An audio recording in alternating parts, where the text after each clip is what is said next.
सिर्फ सपने नहीं दिखाते, सपनों के घर भी बनाते हैं हम।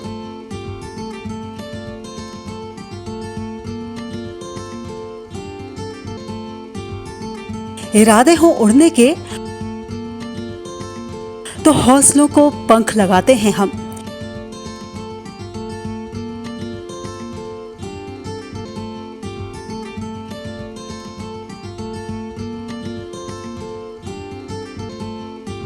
क्योंकि हम हैं लोढ़ा बिल्डर्स, सच की बुनियाद पर मजबूत इमारत।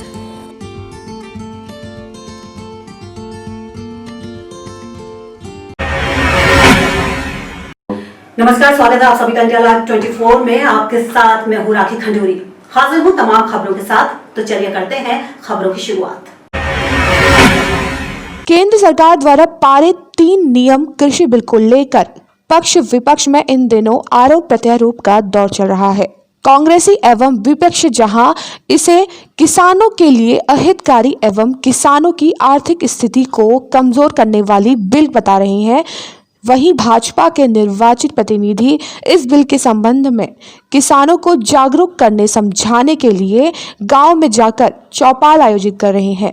इसी क्रम में राजनांदगांव के सांसद संतोष पांडे डोंगरगांव विधानसभा क्षेत्र के रुद्रगांव एवं मानपुर मोहल्ला विधानसभा क्षेत्र कौड़ी कसा में चौपाल लेकर केंद्र सरकार द्वारा पारित कृषि बिल को ऐतिहासिक एवं किसानों को बिचौलियों से मुक्ति दिलाने वाला तथा किसानों को अपने फसल किसी को बेचने की स्वतंत्र देने वाला बिल बतलाया। इस घटना का उल्लेख करते हुए उन्होंने पुलिस प्रशासन को जमकर कोसा और कहा कि दुर्भाग्य की बात है, जो इस घटना के मुख्य दोषी हैं उनको पुलिस ने छोड़ दिया और जो निर्दोष हैं उन परिवार के व्यक्ति को गिरफ्तार कर मुख्य अपराधी को बचाने का कुचक्र चल रही है, अपनी जिम्मेदारी से मुकर रही है। इंडिया लाइव 24 के लिए राजनांदगांव से केएस ठाकुर की रिपोर्ट। पुलिस विभाग के यदि एलआईबी वाले हो तो बता दे, जिनको पकड़ना नहीं चाहिए उसको वो गिरफ्तार करके अंदर कर दिए, उसके ऊपर पॉस्को एक्ट लगाए हैं और जो डोंगरगढ़ का दलाल है उसको राजनांदगांव की पुलिस छोड़ दी। धिक्कार है इस पुलिस को, शर्मानी चाहिए पुलिस को। आज आगरा कैंट रेलवे स्टेशन के सर्कुलेटिंग एरिया पर हुई मॉक ड्रिल के दौरान अचानक कुछ लोग निजीकरण का विरोध करते हुए आए। इसकी सूचना रेलवे कर्मियों ने जीआरपी व आरपीएफ को दी और इसके बाद दोनों सुरक्षा टीमों ने उन्हें घेर कर पहले समझाया और ना मानने पर लाठीचार्ज कर गिरफ्तार कर लिया। आरपीएफ कमांडेंट के अनुसार इस दौरान यह ध्यान रखा गया कि ऐसे समय पर किस तरह सबको अपनी ड्यूटी निभानी होगी, कम से कम फोर्स के साथ कैसे आसानी से ऐसे मामलों से निपटा जा सकता है, इस बात की नोटिंग की गई। जीआरपी एसपी के अनुसार कई जगह ऐसे मामले देखे जा चुके हैं, पर आगरा में ऐसे मामलों से निपटने की तैयारी करने हेतु मॉक ड्रिल नहीं की गई थी। सभी जीआरपी व आरपीएफ के साथी बधाई योग्य हैं और उन्होंने अच्छे से अभ्यास किया है। इंडिया लाइव 24 के लिए आगरा से अनिल कुमार की रिपोर्ट। कोई मॉक ड्रिल नहीं हुई थी और मैं आरपीएफ और जीआरपी दोनों की टीमों को बहुत बहुत बधाई देता हूँ कि एक इस तरह का इनिशिएटिव लिया गया कि अगर आगरा डिवीजन में आगरा कैंट स्टेशन या अन्य महत्वपूर्ण स्टेशनों पर इस तरह की अगर कोई घटना घटित होती है तो उसमें क्या रिस्पांस पुलिस पार्टी का रहना चाहिए, आरपीएफ का और बाकी लोगों का क्या रिस्पांस रहना चाहिए। लाठी पार्टी, गैसगन पार्टी और राइफल पार्टी सारी पार्टियां वहाँ पे थी, उनके कमांडर थे, जीआरपी और आरपीएफ के सारे अधिकारी जो है यहाँ पे उपस्थित थे। उन सभी के माध्यम से उनको पहले समझाने का प्रयास किया गया। जो एक एसओपी इसके लिए निर्धारित है उसी के तरीके से जो है वो उनके द्वारा किया गया। फिर उनको पहले मनाया गया बातचीत के माध्यम से। जब पिछले 4 दिन से रामनगरी की प्राचीन पीर तपस्वी जी की छावनी में अनशन पर बैठे परमहंस दास का समर्थन हिंदू समाज पार्टी ने किया है।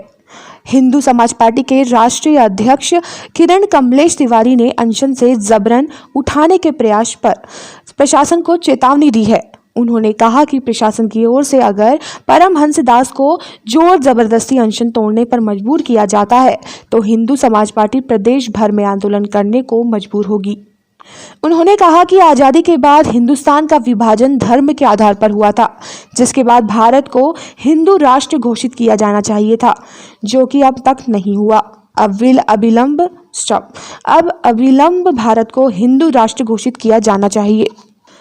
इंडिया लाइव 24 के लिए अयोध्या से ब्रिजेश सेन की रिपोर्ट। आज हमारे तपस्वी जो है महाराज जगत गुरु परमहंसाचार्य जी अनशन पर बैठे हैं 12 तारीख से, और उनकी मांग है कि हिंदू राष्ट्र बने।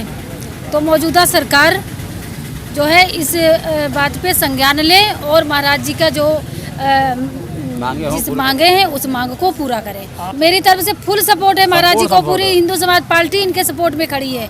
अगर महाराज जी के कोई भी प्रशासनिक अधिकारी हाथ लगाएगा या जबरदस्ती उठा करके अनशन तोड़वाएगा तो हिंदू समाज पार्टी।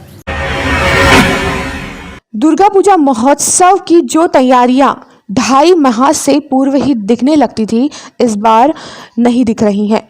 वजह दुर्गा पूजा समितियों को महोत्सव के आयोजन के लिए शासन की गाइडलाइन का इंतजार है। शासन से गाइडलाइन जारी होने के उपरांत ही महोत्सव के आयोजन की रूपरेखा तय की जाएगी। इससे पहले गणेश पूजन व जन्माष्टमी में भी सार्वजनिक कार्यक्रमों के आयोजनों पर रोक लगा दी गई थी। इसके बाद पूजा समितियों से जुड़े लोगों ने घरों पर ही आयोजन किया था। वहीं शारदीय नवरात्र पर होने वाला महोत्सव बेहद भव्य रूप में होता रहा है। इसी को लेकर आज जिलाधिकारी महोदय तथा पुलिस अधीक्षक महोदय द्वारा राइफल क्लब गाजीपुर में जनपद के सभी रामलीला कमेटी के सदस्यों तथा मूर्ति स्थापना करने वाले कमेटी के सदस्यों के साथ मीटिंग की गई। महोदय द्वारा सभी को कोविड-19 से संबंधित सरकार के दिशा निर्देशों से अवगत कराया गया तथा रामलीला व दुर्गा पूजा का आयोजन कोविड-19 को देखते हुए सरकार के दिशा निर्देशों के अनुसार ही मनाए जाने के लिए निर्देशित किया गया। इंडिया लाइव 24 के लिए गाजीपुर सिटी से पवन मिश्रा की रिपोर्ट। यूपी में एटा की थाना पिलवा पुलिस ने गैंगस्टर एक्ट के तहत वांटेड अपराधी राजेश लोधी को गिरफ्तार कर लिया है। राजेश लोधी पर 25,000 का इनाम रखा गया था। पकड़े गए बदमाश से अवैध असलहे भी बरामद हुए हैं। राजेश लोधी अवैध शराब का कारोबार भी करता था और उसके खिलाफ थाना पिलवा में आर्म्स एक्ट के तहत मुकदमा दर्ज है। इंडिया लाइव 24 के लिए एटा से अंकित गुप्ता की रिपोर्ट। जनपद एटा की थाना पिलवा पुलिस द्वारा एक टॉप 10 श्रेणी के अपराधी को जो शराब तस्करी और शराब के अवैध निर्माण निष्कर्षण में लिप्त रहा है, उस 25,000 रुपये के इनामी अपराधी को गिरफ्तार किया गया है। राजेश लोधी नाम का ये अपराधी थाना मिरच्ची का रहने वाला है और ये थाना मिरच्ची का टॉप 10 श्रेणी का बदमाश भी है, शीतल भी है और पहले से काफ़ी लंबे समय से ये अवैध शराब के कारोबार में संलिप्त रहा है। और इसी के साथ यहाँ पर हम रुकेंगे बहुत ही छोटे से ब्रेक के लिए, जल्द हाजिर होंगे। खबरों की भीड़ में छूट न जाए खास खबर। सियासत के रंगों में आपकी आवाज रहे बुलंद। देश दुनिया में फैली मंदी की आहट का डर, कोरोना से हारती जिंदगी और घुटनों पर सुपर पावर। अतीत को संजोकर नया इतिहास लिखने की मुश्किल डगर। प्राचीन भारत से न्यू इंडिया तक का सफर देखिए सिर्फ इंडिया लाइव 24 पर।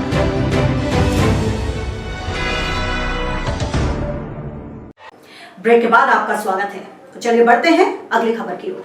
राजस्थान में करौली के सपोटरा गांव में मृतक पुजारी बाबूलाल वैष्णव के परिजनों को सवर्ण महासंघ के राष्ट्रीय संयोजक ओम प्रकाश सिंह समेत प्रदेश संयोजक और जिला संयोजक ने मिलकर 2,05,000 की आर्थिक सहायता दी है। इस दौरान राष्ट्रीय संयोजक ओम प्रकाश सिंह ने केंद्र और राज्य सरकार दोनों पर निशाना साधा और कहा कि अगर ऐसी घटना दोबारा देश के किसी भी हिस्से में होती है तो सवर्ण समाज चुप नहीं बैठेगा और आरोपियों को उन्हीं की भाषा में जवाब दिया जाएगा। इंडिया लाइव 24 के लिए करौली से चाहत पराशर की रिपोर्ट। हो रहा है, मैं उनको बता देना चाहता हूं कि हिंदू जाग चुका है, सवर्ण जाग चुका है, भारत के हिंदू जाग चुके हैं। अब हमारे साथ अगर इस तरह से अत्याचार हुआ, हम उसको हर ढंग किसी भी हालत में किसी भी हद तक जा करके हम उसका विरोध करेंगे। अगर सरकारें उसका न्याय नहीं दिला पाई तो सवर्ण समाज उसको न्याय दिलाने के लिए पूरा सक्षम है। महाराष्ट्र में पुणे जिले समेत कई शहरों में बाढ़ का कहर जारी है। बात करें बारामती शहर की तो लगातार 48 घंटों से हो रही बारिश के चलते वीर नदी में बाढ़ के हालात बने हुए हैं।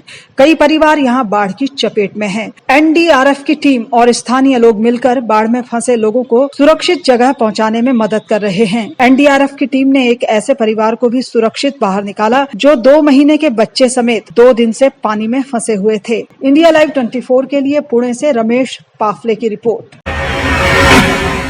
अयोध्या में वर्चुअल रामलीला के मंचन की तैयारी पूरी कर ली गई है। 17 अक्टूबर से 25 अक्टूबर तक चलने वाली इस रामलीला को दूरदर्शन और सोशल मीडिया के जरिए प्रसारित किया जाएगा, जिसका उद्घाटन यूपी के सांस्कृतिक और पर्यटन मंत्री नीलकंठ तिवारी वैदिक रीति रिवाज से करेंगे। अयोध्या में ऐसा पहली बार हो रहा है कि जब भारी तादाद में बॉलीवुड स्टार रामलीला के पात्रों का किरदार निभाएंगे। राम के किरदार में सोनू, जबकि सीता के किरदार को कविता जोशी निभाएंगी। कुल मिलाकर बॉलीवुड के 15 कलाकार रामलीला में अलग अलग भूमिका में होंगे। इंडिया लाइव 24 के लिए अयोध्या से ब्रजेश सैन की रिपोर्ट। सबसे पहले सबको जय श्री राम। बहुत मज़ा आ रहा है, बहुत अच्छा लग रहा है और मैं फर्स्ट टाइम रामलीला कर रहा हूँ।